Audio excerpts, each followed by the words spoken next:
Welcome to the Landy Peak podcast. I'm your host and friend, Landy Peak, and I am thrilled to have you join me. In each episode, we will explore what makes life truly fulfilling: happiness, deep connections, and self-discovery. Together, we'll uncover that happiness is not a destination, but a way of living. Now, let's dive into today's episode.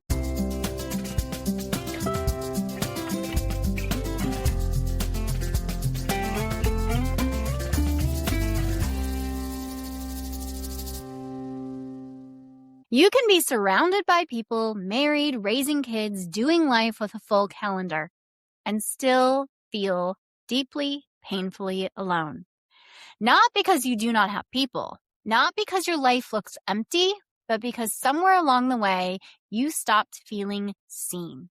Welcome back to the Landy Peak podcast. This is your host and friend, Landy Peak. In this episode, I'm joined by Stacey Rocklein, relationship coach, author, and a powerful voice in the conversation around connection, intimacy, and loneliness. And we are talking about something so many women experience but rarely talk about: what it feels like to be in the middle of a very full life and still feel emotionally disconnected and lonely. We talk about why loneliness shows up in marriage, motherhood, and long-term partnership, how resentment builds when your needs go unnamed, why so many women feel like the emotional leader in their relationships, and what it actually looks like to create deeper intimacy without waiting for everything to magically change on its own. This conversation is honest, validating, and incredibly useful. If you have been craving deeper connection, clearer communication, and relationships that actually feel like support, not just responsibility, this episode is for you. Let's get to it. Welcome, Stacey Rocklein, to the Landy Peak podcast. Stacey, I'm so thrilled you're here. Can you share a little bit about yourself so the listener can get to know you? Yeah, for sure. Thank you for having me. I am Stacey Rocklein. I'm a relationship coach, an author. I am a content creator mostly on YouTube, and I'm on a mission to eradicate loneliness, which sounds really huge, but I think that we can do that one conversation at a time, one relationship at a time. And my work is with one-on-one with women. I have a membership group and online classes to help people nourish their relationships, build them, sustain them, create more intimacy in them. And in my private life, I have 3 sons that are 2 are adults and 1 is on his way. And I've been married for 31 years and live in Boise. That's awesome. One of the things that I loved when we first connected is that you were talking about loneliness, because I think it's something a lot of people experience, but we're not talking about it. We're not identifying it. We're just kind of struggling alone. Can you share a little bit more about who you're seeing as lonely and what that looks like? Oh my gosh, we could go in a lot of places. Well, let me first define it. So loneliness, I think of as when you don't feel seen, when you don't feel understood. So the reason I want to define it first is because we can have so many relationships and feel really lonely if that's what's happening. And, I work with mostly women and it's all over the place. Sometimes it's long marriages where you've been busy and, kids are active and you're both working and it just got away from you. And so then you're talking logistics, like who's doing this, who's picking up who, whatever, or even where are we going on our next vacation, but not really seeing each other. And I think that that's what contributes to kind of that midlife disconnect. And sometimes what I think it's called like gray divorce, where people just wake up and they're like, wait, I don't feel seen here. And I think that is very correctable. Sometimes we get out in the weeds, but we can pull back in with some simple, just some simple reconnections. So, and another place that I see it a lot, because I have 3 sons, I think that, the young male up through, middle-aged men, they have a lot of loneliness because they don't feel seen also, and don't even more so, I think, than women don't really have language to talk about it or don't know, can't identify what it is. And so, I mean, I think it's all over the place, to be honest. I agree. And one of the things, and I'm so glad you brought up young men because my whole view really is around women. That is the cohort that I work with. That is my personal experience. And there is so much loneliness there where I have so many clients who are in relationships but still feel so lonely. And you're right. It's because we are navigating all the to-dos, but we're not being seen as humans in these roles. We're seen as the roles. But there is Mhm. that population of young men that are also really lonely. And it's probably spread out a lot more than we're just identifying two Oh, populations. for sure, for sure. But I think some of that is not having the language, not having the skills to be able to reach out, not knowing what to do, and perhaps not even identifying as lonely. Oh, for Because sure. so many of my clients where they're in relationships, so they're not saying I'm lonely, I'm surrounded by people and I don't feel seen and I don't feel heard and I don't feel valued. And it's that loneliness sensation that we're really tuning into. Totally, totally. And I think that it's interesting, I mean, especially since you work with women, and so likely a lot of mothers, motherhood is kind of a trip because you have, you know, most of your work relationally is with these people who it's not their job to see us. We're Right. almost like subhuman. They don't think of you as a person, a human, a woman who needs to be seen. And so you have all these relationships where that's just not going to happen at all anyway. That's not their job. They're supposed to go, create their other relationships, but that even more so puts the strain of feeling seen on your partnerships and your friendships because you're sacrificing so much of your heart and energy to people whose job isn't to see you. Right. And I'm glad you really identified that because I think a lot of us have this real internal struggle where we want to be seen by our kids and it's not their job. Yeah. And we're dealing with immature nervous systems and brains that just don't have the capability. Like their whole focus, and as I have a preteen and I'm really seeing that shift to the whole focus is now her centered. And there is now that push away from parents and mom and friends are much more priority now. And that's normal and natural.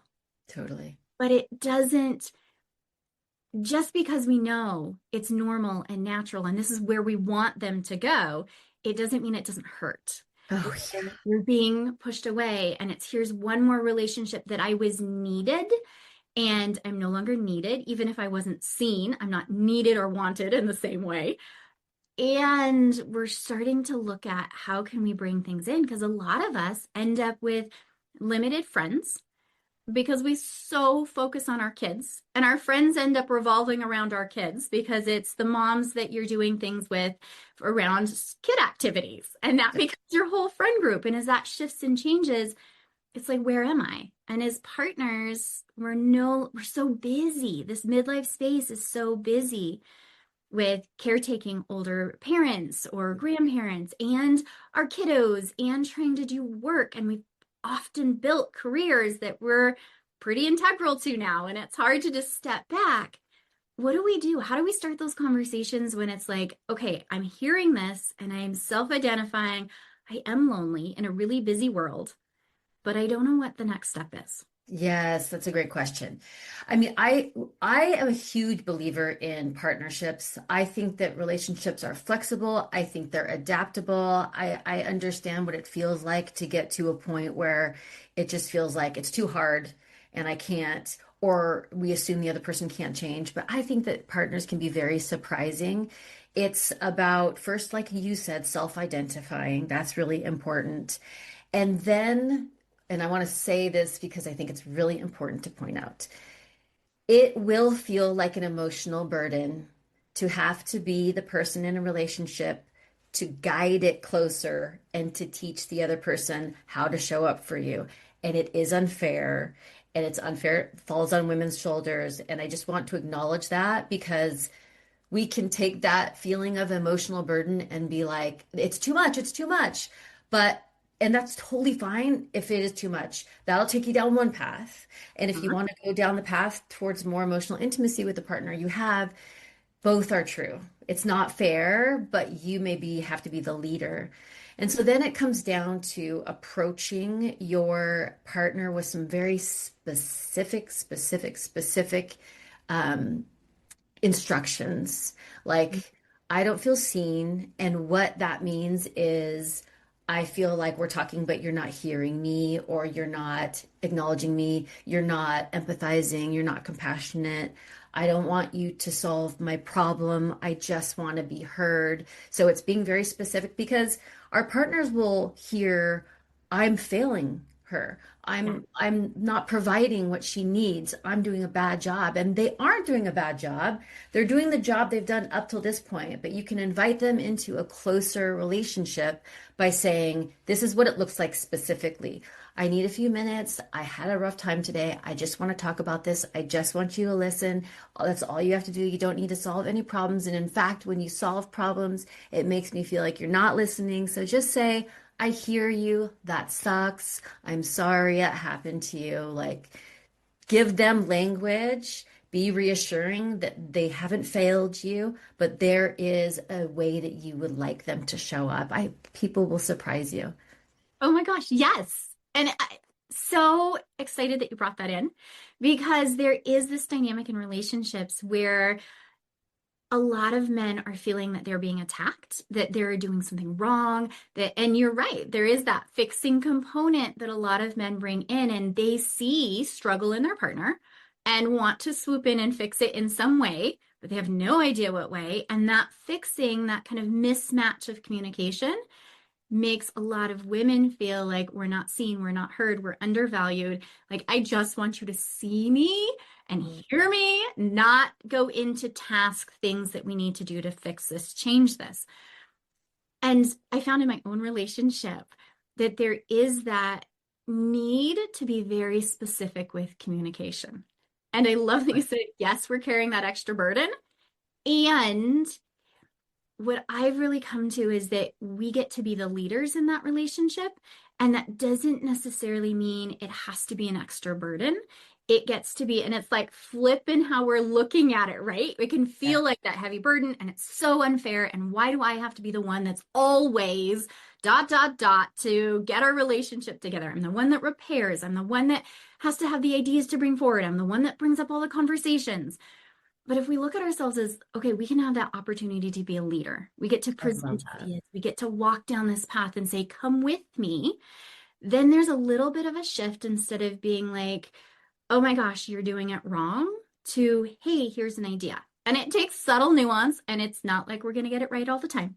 Right? Just that shift, at least in my own life, let me see, okay, this isn't me just the only one caring about the relationship. It's me going out and seeking out new ideas and saying, here's a different way. I am obsessed with your reframe. That is amazing. Yes, exactly. Awesome. Yes. Great. How can I do this so I don't get angry in my own relationship? But it really is when I saw myself as a leader, and a leader in parenting and a leader in my relationship and a leader in my business and a leader, it takes off. Oh, I get to be the idea creator. I get to like put a lot out there, and then we get to see like what's coming in. And I come at it in such a different energy of like, oh, this is fun. Let's see what we can do. Conversations, and my husband's a lot more open to conversations when I'm approaching it that way with that energy. And then getting to, he really does need the specifics. Yeah. And it's like more specifics, and I love him dearly, but more specifics than I actually thought he would need. Yes. Okay, this is what I need you to hug me right now. And I Right. need you to sit and just listen. And I'm just going to cry. Just please sit here. And really lining that out. And then also seeing the rigidity that comes in of like, do I hug you every time? It's like, I really do need until I have a pattern. Exactly. And he's always willing to meet that. Yeah. I had no idea how to meet it unless I gave him the answers.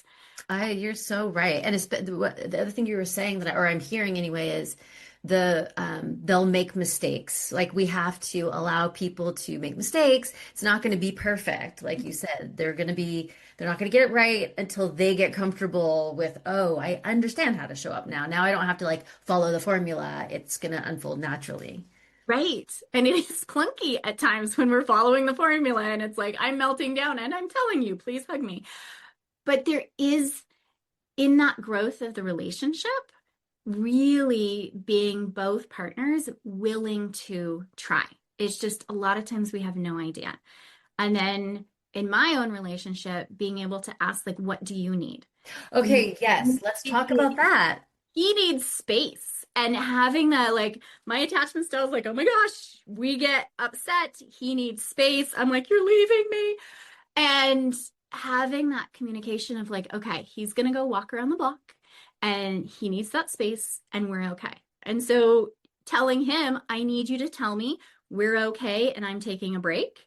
And then it's like, oh, my nervous system goes, yeah, okay, we're okay. I'm going to be mad over here. He's going to go do that. We're going to come back together. And it deactivates a lot of that super tension because we've communicated it, but it is being very explicit in that communication of what we both need.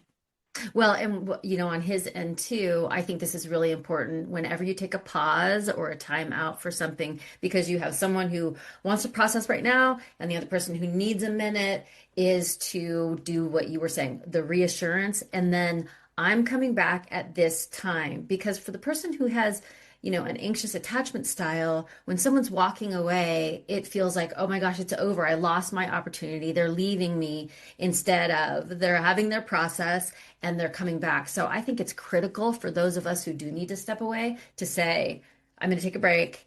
I need to think about this. I'm coming back in an hour by the end of today. If I'm mad in the morning, so that that other person's nervous system is regulated. And the other thing that I was hearing you say that's really cool too is the, when we start this work as women, sometimes I think that we are hoping to teach the other person how to show up for us.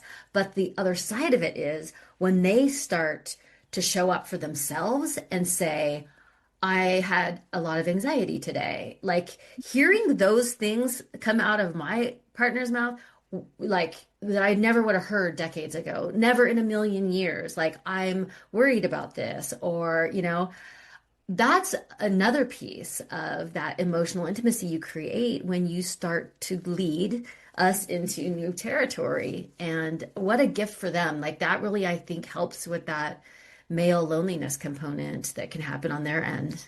Yes. And as you kind of wove in, that young male that doesn't have the language, we are now married to what used to be a young male who Yes. doesn't have the language, who Yes, still doesn't have the language, and often feels lonely in that relationship too. for sure. It's just, we're not self-identifying and we have no idea. Language-wise, I think women, we seek out language. We want to know, like, what is this? And we talk it through and we're understanding and we're consuming a lot of information to kind of figure out what's going on in our lives. I don't see my partner doing the same thing. And I can't generalize all men, but I don't see my partner doing the same thing. It is not, let's go find the language to describe what I'm experiencing. It is kind of sitting and stewing in that experience, often alone. But and you're right, as we do lead in this different area and we start talking about things and opening it up, there is more of that language that comes in. And I hadn't even clued in until you said that. And my husband literally was saying this morning, like, ooh, I just got hit with a lot of anxiety. And he has a lot of big stuff going on at work. And so it makes sense, but it was that identifying, I'm feeling that sensation as I'm getting ready for work, to be able, instead of just kind of pushing through it. And that's such a huge shift because now he's more available for my language to say, I'm anxious and this is what I need. And I'm available to support because he's able to identify it. And our kids are hearing that. Yeah, for Which sure. is another layer as we come in, is I have a son. He is learning more language around emotions and how to support and what feelings inside our body, because a lot of emotions are coming out as feelings. And if we're not tuning in and tapping in, it's like, oh, that sick space in my stomach, that's anxiety. Yeah. Instead of like, oh, my stomach just feels off. And, we ride over it and try to self-correct without knowing what it is. Totally. No, that you're exactly right. Just demonstrating in front of them those words that they can then use and then be able to show up for partners and ask for what they need. Especially you've got a young woman who, we want to believe that every young woman coming into womanhood is not going to have to walk the hard path we've walked and gets to immediately say, these are my expectations of a partner and how the other person show up for her. Yeah. Which is huge. It really is. And just hearing my own kids, as I use a lot of emotional language and we talk a lot, I'm sure you do.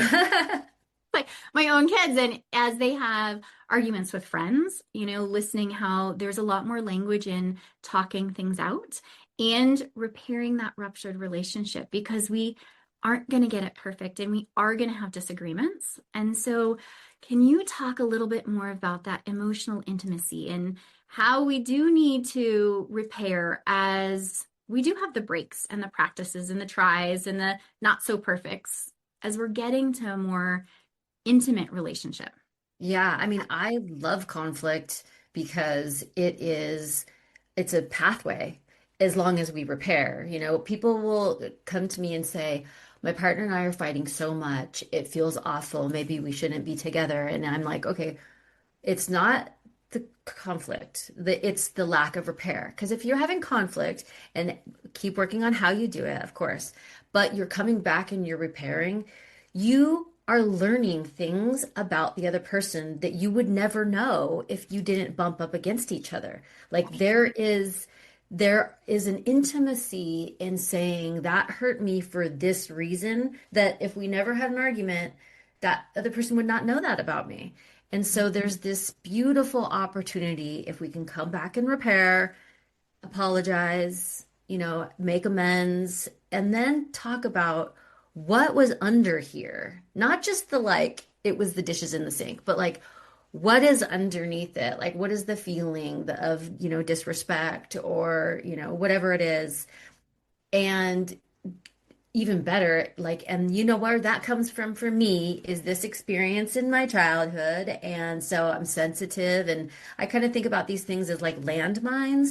And what we want is a map of the other person's landmines so we can just be gentle around them and be caring around them. And we want them to have a map of ours. Not that we're off the hook for doing our own personal work, because you and I obviously believe that we should, but it does help to be able to mark those for the other person. And so, when people are like, yeah, we never argue, I'm always like, either it's not true, or you guys aren't saying things that are important to you, or you're losing an opportunity to get to know that person in the contrast. And so I think conflict is one of our best gifts, honestly. I love that. And I think you're the first one that's I've ever heard say that. And it's like, this exhale that I felt in my body as like, I love conflict because you're right. That is where we're getting kind of the nitty gritty. And the idea of mapping our own and our partner's landmines and knowing that those are sensitive areas. That doesn't mean we don't do our own work, but we know that those are going to be sensitive areas that when we're stressed, when we're hungry, when we're overwhelmed, when we're tired, all of those extra things that kind of wear us down and we have less resources, those are going to be the areas that are going to be the tipping points that are going to really start the arguments, that are going to be the points that it's like, ooh, I'm going to lose it over.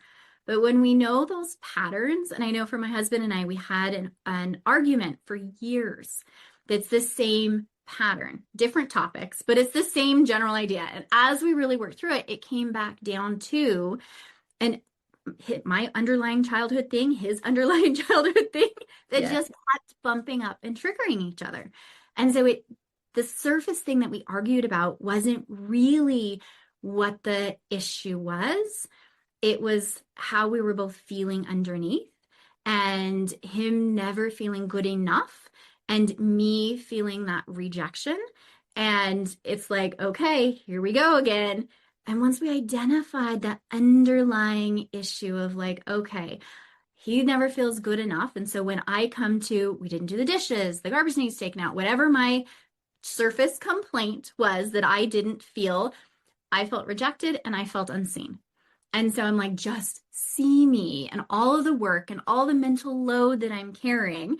So when I bring it to, here's all the load I'm carrying, can you please see me? He took it as, I'm not good enough because I'm not meeting enough of her needs. So I'm going to start doing the dishes and then laundry. And like, Right. no, it's not the stuff that I want you to do. I want you to see like all of this non-visible stuff that I'm carrying. Came down to that. And it's like, oh, wait, the argument dissipated because then we could meet each other's needs at that lower, deeper level instead of the Mhm. surface argument over the chores. That makes me want to cry, honestly, Landy, because it's so precious, right? That think about how, the fact that you were both willing to kind of dig a little bit, to get down, to know something so intimate about him, and for him to know something so intimate about you. Like that's so powerful. That is how you really create this emotional intimacy, and it all came from an argument, like or it can over and over the repetitive arguments are the best because they will tell you so much. And Yeah. so, yeah, but it's just being a little courageous to be willing to go in together and figure that stuff out. It is a powerful experience. Thank you for Isn't, sharing. yeah, it is incredibly powerful and brought us so much closer together in understanding. And now, I mean, we still have arguments and conflict, Normal. and we're able to really kind of see those underlying themes that go in. So we're not having the same kind of blow up patterns where it's just like, oh my gosh, this gets too big. It is, oh, okay, I can see this. We know he needs space. I need reassurance. Then we're going to come back together and figure out what's underlying. But we're both more willing and have the emotional capacity Yeah. to talk about it and talk it out. And also knowing, like, okay, we're going to bump up against some emotional capacity things where this is going to be a new stretch and this is going to be a new, really deep dive in and can be uncomfortable and clunky as we figure And out messy. Yeah. messy, yes, at different level. So when you're feeling kind of lonely in that relationship, what do you suggest people do so that we can start having more of that emotional intimacy? hmm I mean, I think the first thing is to one of my like favorite tools is to ask yourself a question, about what you're at when you're feeling activated. Mhm. What is the story I'm telling myself right now? Because if we can start to tease out what actually happened, because something happened that hurt your feelings, or something that happened that made you feel unseen or invisible. But then we're like, well, I know why that happened because he's like this or he's like this, then we fill in story. And so we just generate something that's far bigger than it probably is. So first I would say just get honest with yourself and try to tease out what actually happened so that you can identify that. And then if you want to go have a conversation, which I highly recommend, like so here's a process that I think is the greatest process to use every day anytime you're activated. The first thing it's called arcs, and the reason it's called that is think about it like a storyline, okay? Like it's an arc. That's just to help you with the ARCS, but I'm gonna walk you through it. The first is to acknowledge yourself. When Uh-huh. we want an apology, we want acknowledgement that our feelings are hurt, whether that's just by loneliness or neglect or whatever it may be. We have to learn to acknowledge ourselves because a lot of times we aren't going to get the apology. We're not going to get the acknowledgement, and we deserve it. Yeah. We deserve to be seen. So the first thing we can do is see ourselves by saying, okay, here's what happened. This isn't my story, but this is actually what happened. And to normalize our feelings, right? It makes perfect sense that I feel, upset about the dishes because, I work really hard. It's totally normal to want appreciation for all the things that I do around here. Like you first acknowledge yourself. That's the A. Mhm. R is release. Feel the feeling.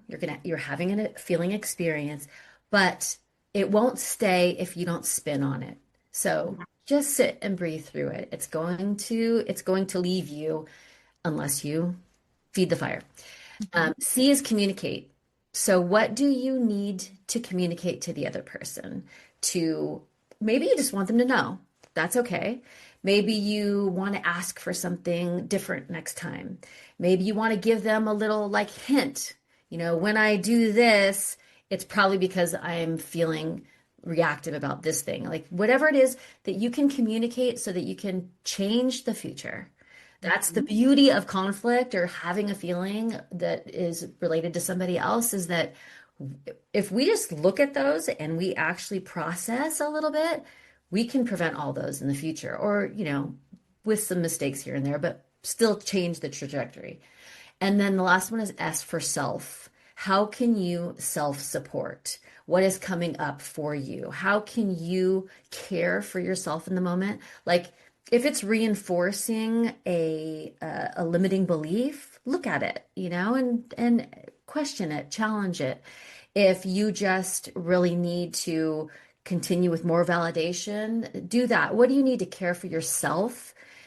Because at the end of the day, that's all we really have is our ability to care for ourselves. So arcs, A, give yourself acknowledgement. R, release the experience by just sitting at the emotion. C, communicate with your partner, whoever it is that you need to, coworker, child, what you need for it to be corrected or changed in the future. And then S, care for yourself. How can you self-support? I love that. And really kind of walking through, and I'm doing a lot of that without or like having that Yeah, reference I'm sure you are. Yeah. there. It's like there is that acknowledgement. And this, and I mean, I talk to myself and my emotions all the time. Like, okay, I'm really upset here. And what is that emotion? Okay, sadness, I see you. Like anger, I see you. Like we meet my favorite thing that I say to myself is like, okay, anger, we meet again. And it's Yes. are again. I know this pattern. I know what this feels like. And really just acknowledging that and being able to sit in that emotion. And I think it's something like what an emotion lasts for like 90 Like seconds. 90 seconds. Yes. If Yep. you don't fan the flames, like it will Mhm. wash through you in a minute and a half.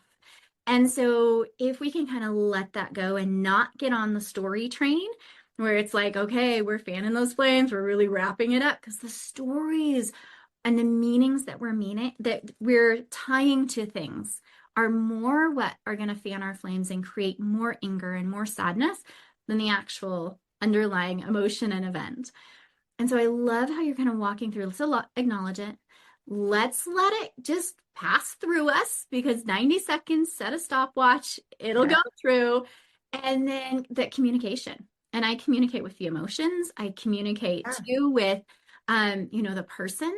And then that self-support. And that I think, especially after we've been activated, bringing in that self-support is where we're rewriting that pattern because Hmm. it's like, okay, typically we're going to go on that self spiral. And I had a client who got mad at her daughter because her daughter, she just spent a ton of time like organizing stuff. And her daughter comes in and just like whoosh, and it's all off.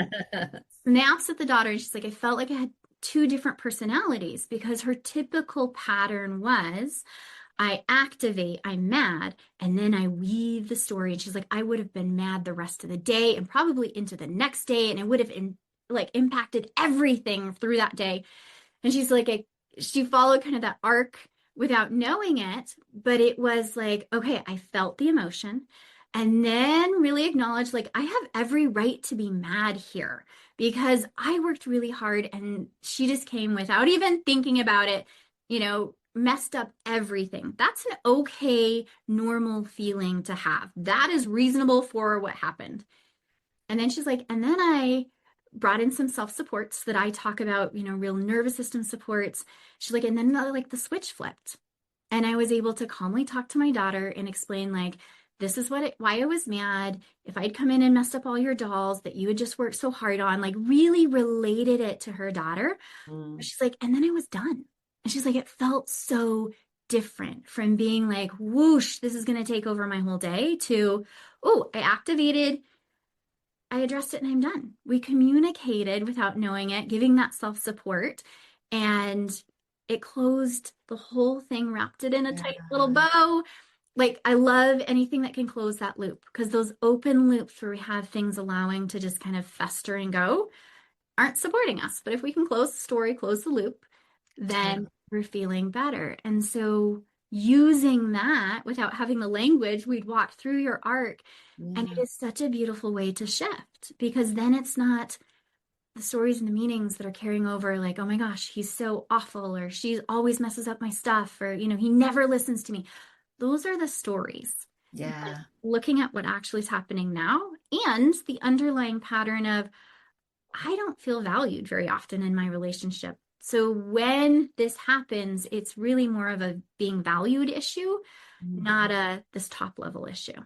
And I think that what you're saying is really critical is knowing, figuring out what you need, because if they're like your example, like if it's not the dishes in the sink, like someone can be like, oh shoot, well then I'll just do them. And it's like, well, I would benefit 10 times more from you having said, holy cow, I really appreciate that you like planned a meal, grocery shopped, made dinner. Like sometimes what we actually want isn't someone to help. It's to be appreciated. And we don't know that until we do that self-examination, that self-validation you were talking about to figure out what exactly is it that I need.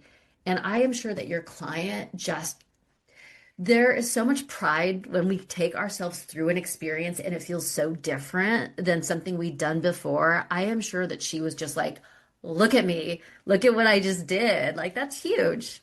It is huge. And it's really shifting then how we're showing up. Hmm. And also like our own inner peace.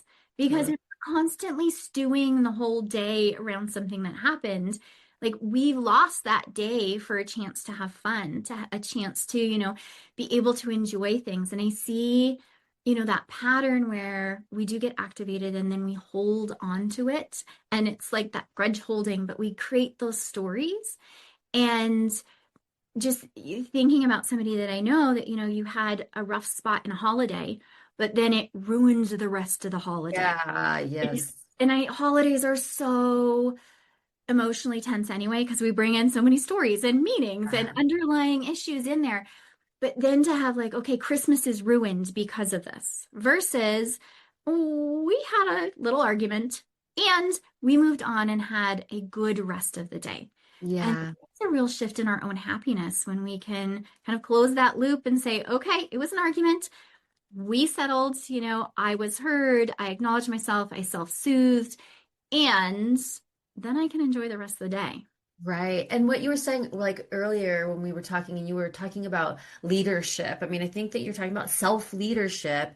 And what I loved that you were saying then was that it makes you feel a little more excited. And so for your client who just watched herself have that experience, you're less afraid next time something activates you, and you're a little bit excited because you're kind of like, ooh, I have like a new superpower. So the next time I get triggered, I know what to do and I know what I can do for myself.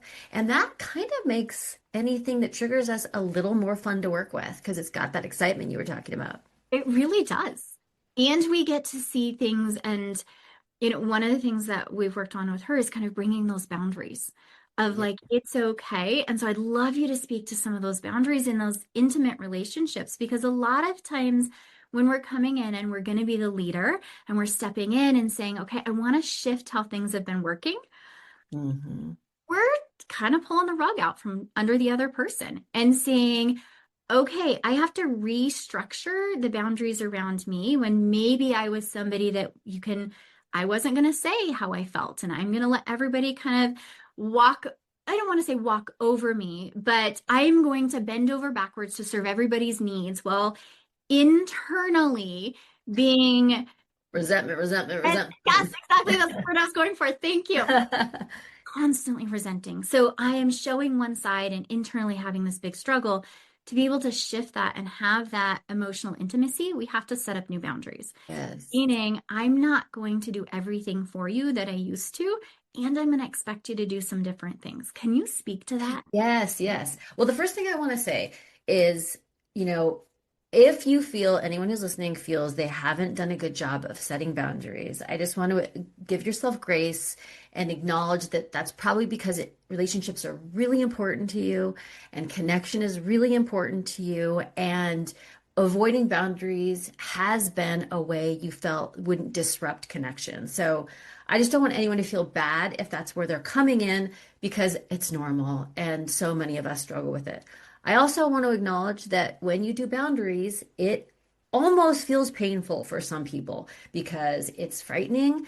The judgment you might get, the violation you might get of the boundary, the disconnection, nothing will kill me more than a kid who's just like, fine, door slam. And I'm like, my heart, but that doesn't mean that we can't do boundaries. So I think about boundaries as a circle of safety around a relationship. And inside are all of the behaviors and actions that support both of us and support the relationship. And then outside are all the things that are not tolerable.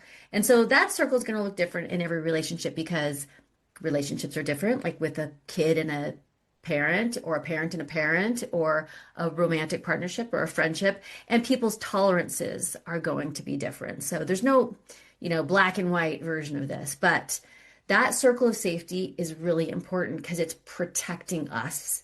It's protecting us so that we can create a connection that is got that just the right amount of vulnerability that you are able to be seen and know the other person is not going to disregard you, walk all over you if that's what's happening, be an aggressor. That's why we put them in place. And you're right. It sometimes feels like here comes mom. We're in, 15 years in this experiment of parenthood, and all of a sudden she's like, things are going to be different now, and it's disruptive. Or if you're in a long marriage and you've been putting up with something for a long time, you recognize the feeling of resentment, you have to do something different. Expect a little bit of pushback because that's normal. You're changing the rules of the game, and it's okay to do that. And it's okay that it doesn't just go super swimmingly. Boundaries, I think, are on constant edit. Expect them to be violated at first if people are just getting used to it. And all you have to do is do the thing you said you were going to do. If this happens, I'm going to do this. You just have to be consistent. Every worthy relationship in your life will weather boundaries. Every person you're supposed to be building a deep connection with will be able to weather your boundaries. They probably have their own boundaries they may need to bring up to you. I mean, it goes both ways. So they are such a critical and beautifully supportive part of our relationships, but I acknowledge they're scary and they take a little bit of work. Yes. And I love, like, it's two-sided. As we bring in boundaries, there will probably be boundaries that other people need. And to expect those boundary violations because this is new. And so we can't expect, okay, and I think we sometimes, when we bring in boundaries, we have this expectation, I'm going to say this and everybody's going to follow it. And when we don't get that response, we either look at ourselves as like, I did something wrong or they're wrong. But it really is kind of like, okay, we're saying this is the new boundary. And as parents, we do this with our kids all the time because they're constantly growing and constantly changing. I think that feels a little bit more comfortable for people than with partners of like, okay, so now we have to negotiate what are the boundaries around social media. If a kiddo has never been, they're now old enough to do social media, or they're now old enough to have a phone, or when they have a car, right? There's going to be those new renegotiated boundaries because it's a new area. We kind of expect that. But with our partnerships, we're looking at, okay, so I'm putting in a boundary in an existing relationship that has an existing pattern. I'm going to say it, and there is going to be that bump up because it's a new thing and we're going to fall back to old patterns, and it's just following. And I love you're just following what you say. And that's how we do create boundaries with our kids.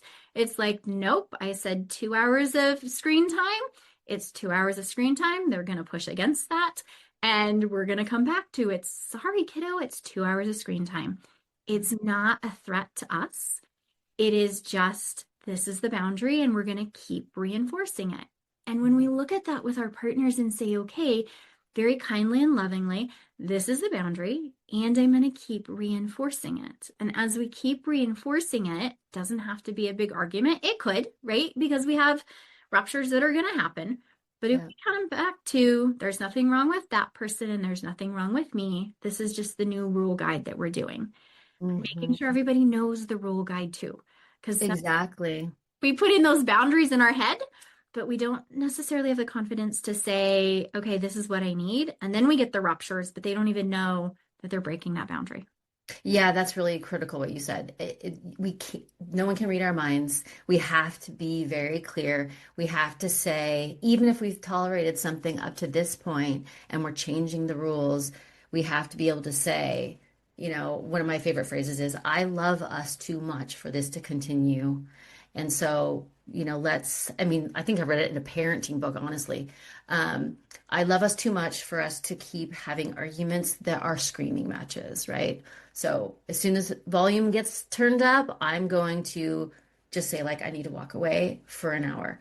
So you're promising to do something, and it is different because if you've been in, screaming arguments before, it's going to be new, but that's okay. Hmm? Over time, everyone will get used to it. And I don't here are some things that I want you to be very forgiving of yourself of if you're listening to this. If you didn't enforce it with perfection and you have to come back later and be like, oops, I messed up. I didn't enforce that. That's okay. Yep. Like if it feels like you're really triggered after that conversation that you had, you're having a boundary hangover, that's normal. That's okay. Like those are all, this is messy, messy work. It's worth it, but it's messy. And I just don't want you to have expectations of yourself that make you feel like a failure at boundaries because you're not. It's just a process that will take some time. Right. And it is messy and it does take time and it does take practice. Hmm. Because even though we think it and see it and believe it, you're right. We don't always have the ability to follow through or the capacity to follow through in that moment Yeah. because we might set that boundary and then get triggered or fall into an old pattern and they might the same. But it's just keeping that kind of redirection. It's like, your GPS keeps rerouting when you're, Yes. oh, Yes. I went off, whatever, took the wrong turn. I'm rerouting. We're just keep rerouting to come back to that destination that we want.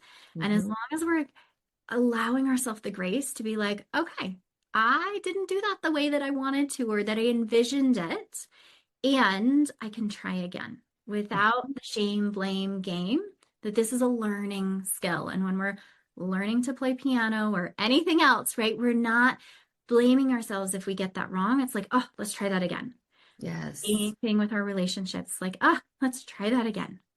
And the learning part too, it may be that you're learning how to do that, or there might be information. Like I've put in a boundary before where I thought in my mind it was going to work, and then all of a sudden I was like, oh, that was never going to actually like work out well enough. Like I need a new boundary. That is not, it's not like, let's say you have a parent who is, triggers you on the phone and you said, and it's the same kind of thing, right? They, make a negative comment about your partner, let's say with a parent. And so you said like, you know what? I can't, I love us too much to continue on like that. When you say that, it makes me feel angry and resentful. I don't want that between us. So if that happens, I'm going to just hang up.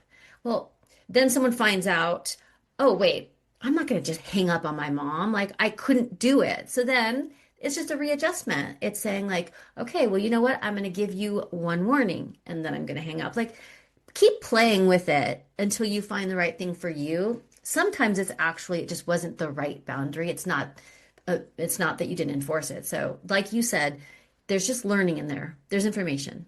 Right. It's lots of, and I love, I talked to somebody and they talk about data. Like everything is just data. And if we can kind of detach and it's like, okay, so this just gave us data, right? So data is, I'm not in the space right now that I can just hang up with my mom.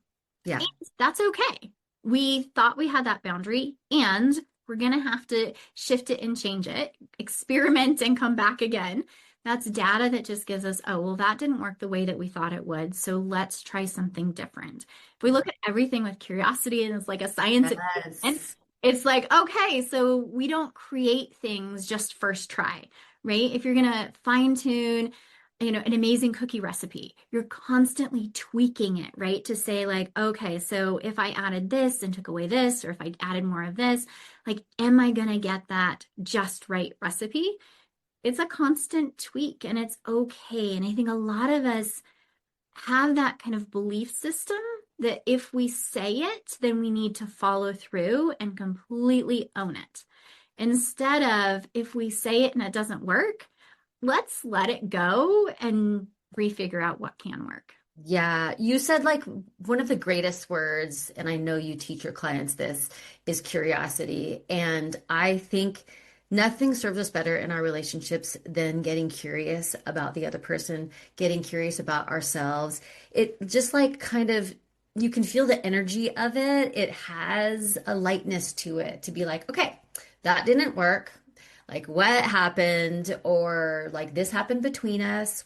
I'm curious about what's happening for you. I'm curious what's happening for me. Like that is such a great guiding, just perspective, right? To stay curious. I love that. Thank you for saying that.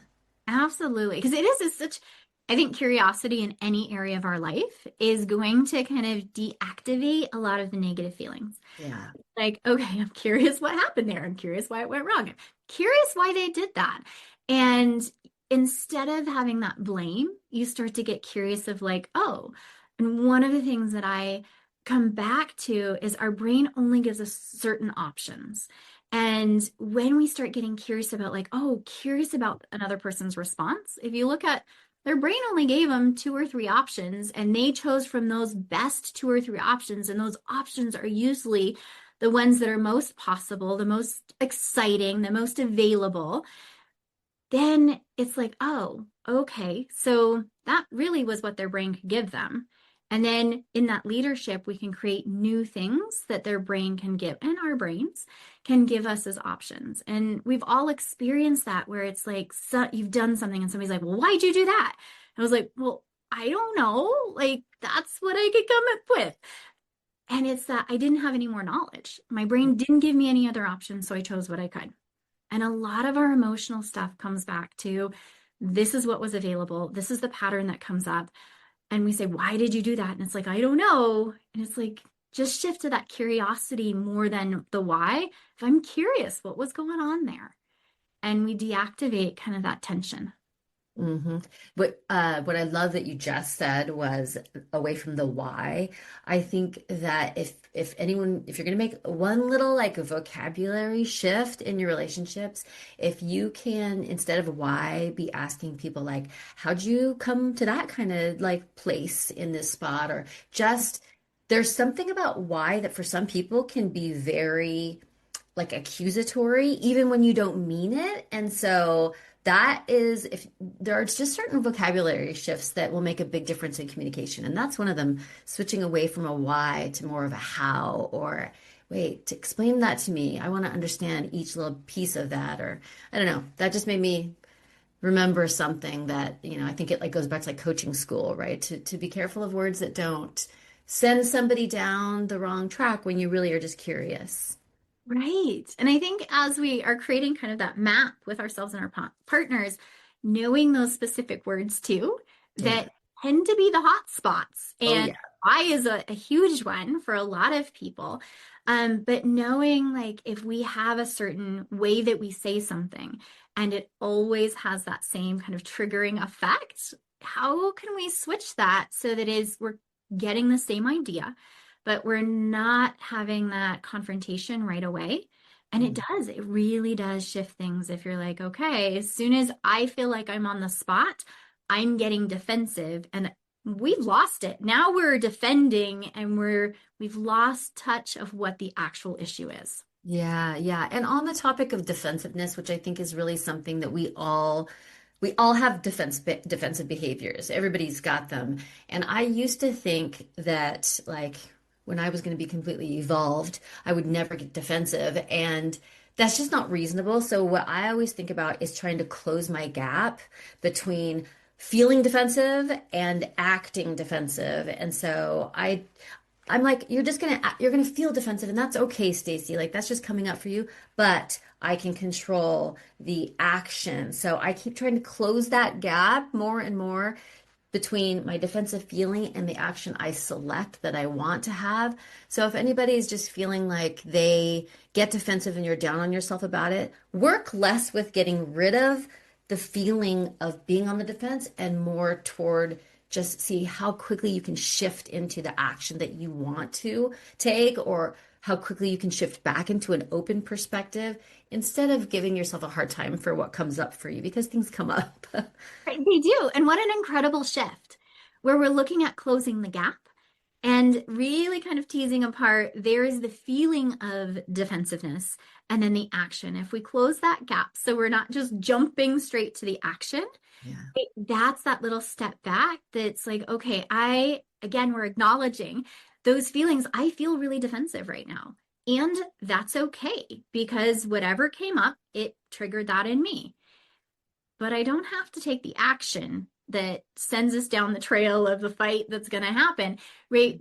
Really identifying that is huge. And I love the visual of closing the gap.